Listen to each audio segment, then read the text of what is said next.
Good morning, guys. We are reading chapter 3 in Undecided, and I'm going to load the book study slides so we can look at those two as we read. Okay. Chapter 3, page 47, Making a Plan. When you are at a crossroads in life, it can feel impossible to know which road to take. The possibility of making the wrong choice causes a lot of anxiety and fear, and even despair. In ancient times, the wrong choice meant getting lost and starving to death, or running into a passel of lions, or an angry mob from a warring tribe. Today, when we come to a modern kind of crossroads, we often feel the same dread and paralysis. That's because the part of our brain that deals with the fear, the amygdala, is exactly the same as it was in humans living 1,000 years ago. It's known as the reptile part of the brain because it hasn't evolved past the very basic functions that keep humans alive. In mythology, deals are made with the devil at crossroads, when most people are willing to lay down everything they have in exchange for just a little bit of certainty. Before you go out and call up a crossroads demon, do yourself a favor and take a deep breath and then keep reading. There's a logical way to go about making the best plan for what you should do after high school. It involves weighing your options and thoughtfully comparing the benefits and the costs of taking one path over another before you actually do anything. Visualization. Okay, so you're at a crossroads. In the previous chapters, you've already done what any explorer would do in a similar situation. You've taken stock of your constitution and the tools available to you. You now have at least some inkling as to what is going to fuel you on the next leg of your journey. You've considered your basic temperament and personal preferences, what kind of operating mode you tend to use most frequently, and which kind of activities and social scenes are the best fit for you. You've also thought about where you would go and what you would do if you had no obstacles in your way. So we know where you're headed, and now we're going to start filling in the possible routes to that destination. But there's one more step I want you to experiment with before we get into specific options and possibilities. It's a technique called visualization. Visualization is related to your dream plan. It's a mental rehearsal in which you imagine having or doing what you want and thinking through the various permutations of routes that will take you there. It's a tactic that's used by athletes, entrepreneurs, and executives to envision their goals so that they can achieve them more efficiently. Using our exploring metaphor, it's like creating images in your mind of the landscape you think lies ahead of you and mentally rehearsing how you might navigate it. It can also be defined as a thought experiment. So go back to your dream plan for a second and create an image in your head of what it would be like if it really happened and how you might get there. Don't worry if it sounds stupid or unattainable in real life. That's the point. If you actually knew, you wouldn't consider yourself undecided. Just close your eyes and see yourself getting to where you want to be. All done? Good. Because now it's time for a little dose of reality. I know you have what it takes to do whatever you set your mind to, but for most people, that's not as easy as it sounds, no matter how amazing they may be. If your destination is completely out of whack with the tools and fuel you have to work with at your starting point, you are going to have to adjust your expectations of what you're able to do, or map out an entirely different route, or prepare yourself for some very, very hard work.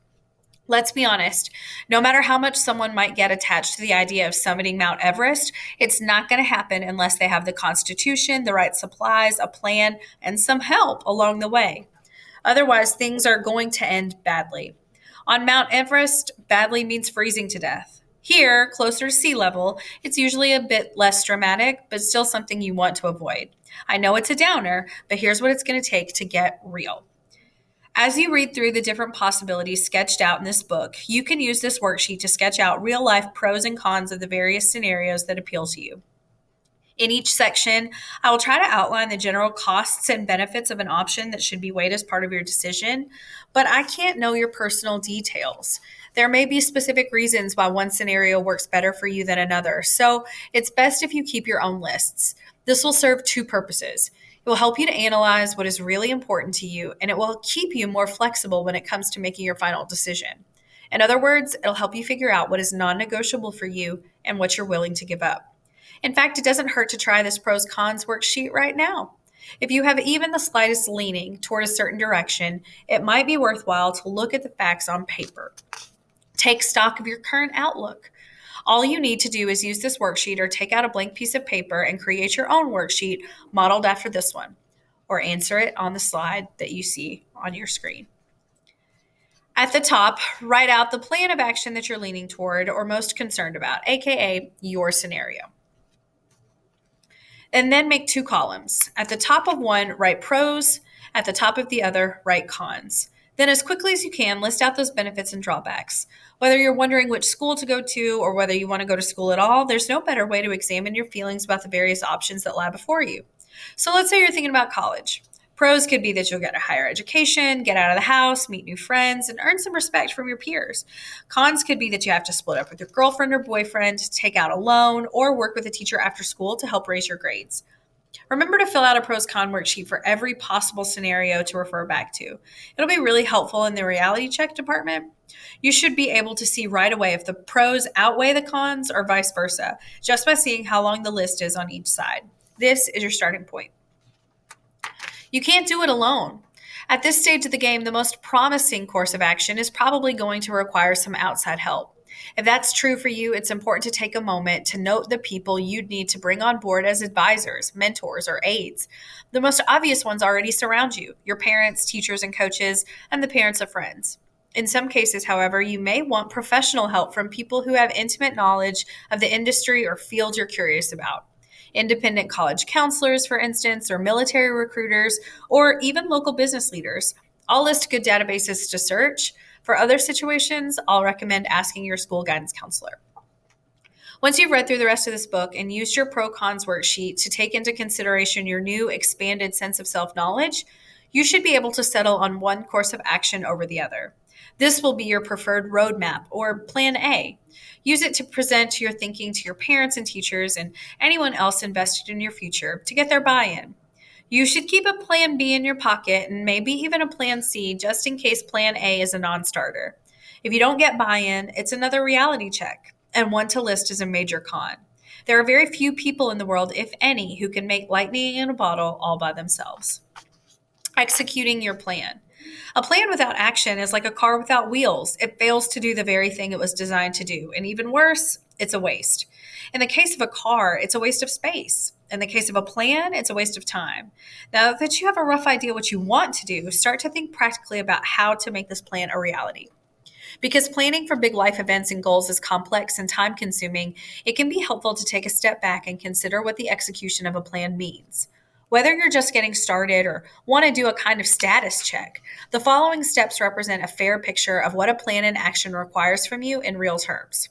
These are the steps, but how they are taken is entirely up to you. Portrait of a plan in action.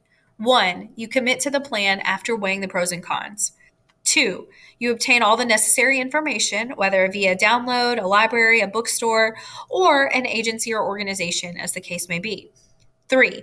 You talk to your parents and any other adults who may have insights or advice to offer, or who simply need to approve the given plan. 4. You create a timeline and a checklist for action points. 5. You review your budget in light of expected costs. You take action, delivering all necessary paperwork and deposits on time. You make travel plans and or living arrangements. 8. You wrap up loose ends. Let's say, for instance, that a common thread in your activities list is building things and using your hands. Maybe you think that learning carpentry skills could be a good way to support yourself. You might also like the idea of being able to build your own house someday, maybe even designing it, maybe even becoming an architect. But for right now, given what you have to work with, your starting point, carpentry seems like a good scenario. What next? Take out your pros cons worksheet and put carpentry at the top. Then list the first pros and cons that come to mind. If, after looking at the initial pros and cons, there may be more to add as you move along in the process, the scenario still seems pretty good, commit to the idea. Here's where your car moves into first gear. Start researching journeyman certification programs in carpentry by going online and or asking your school guidance counselor. There may be a good trade school near you that fits the bill. See Chapter 8 for more specifics. Or an online course that will help you get started.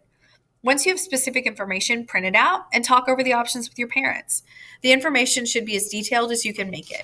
You'll want to know exactly what you might be signing up for, such as buying necessary tools or supplies, program fees, workshop space, how many hours it takes to get certification, a must if you want to subcontract for other people, and what kind of apprenticeship opportunities, skills, and or portfolio you'll have at the end of the program.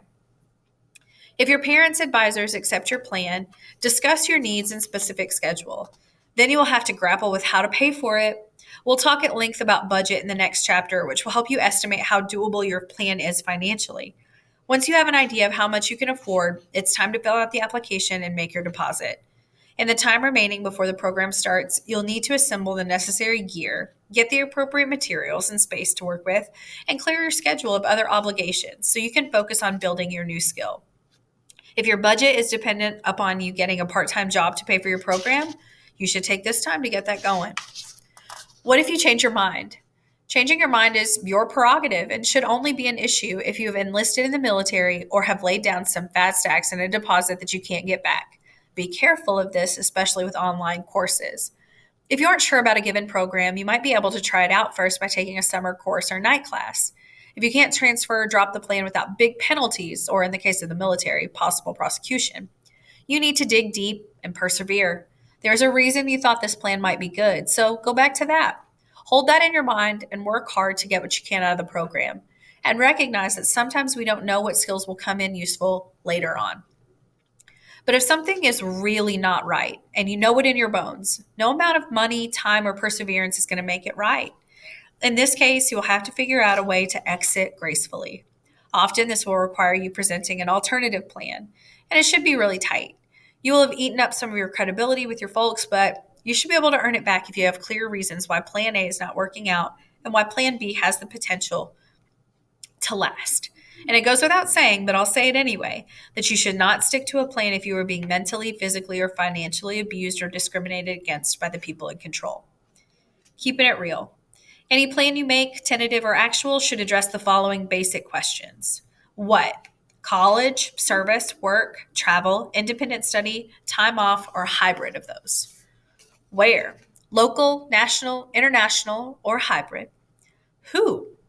Kind of institution, program, business, or organization, or self-guided. When? The time span. Why? Education, self-improvement, self-knowledge, skill training, stress relief, strength building, self-invention, development, cross-cultural literacy, language development, personal growth. How? Potential wage, stipend, loan, or other financial support, travel, transportation, living situation, healthcare. Talking to your parents. I want to say something about talking to your parents because the more traditional or restrictive your family culture is, the harder it will be to do something unexpected. Only you know what the culture of your family is and how well your plan is going to be received. It may feel easier right now to just go along, to get along. That is, to enter a pre-med program because your parents are both doctors, or to forget your dream of becoming a dancer because your parents find it unrealistic. But if every instinct is telling you to do something different, pay attention to it. Many people reach middle age only to freak out because they finally come to terms with the fact that they've been living somebody else's idea of a life, usually with a script written by their parents' expectations.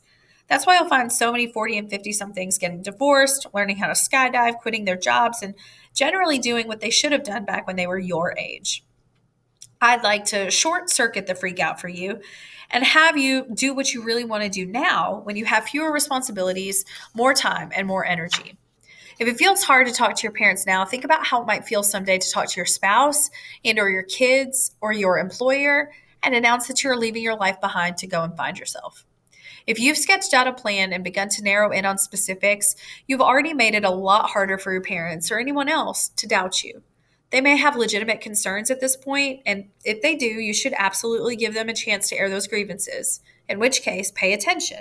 Your parents have known you over your entire life, and they may have some insights or ideas that you didn't think of yourself.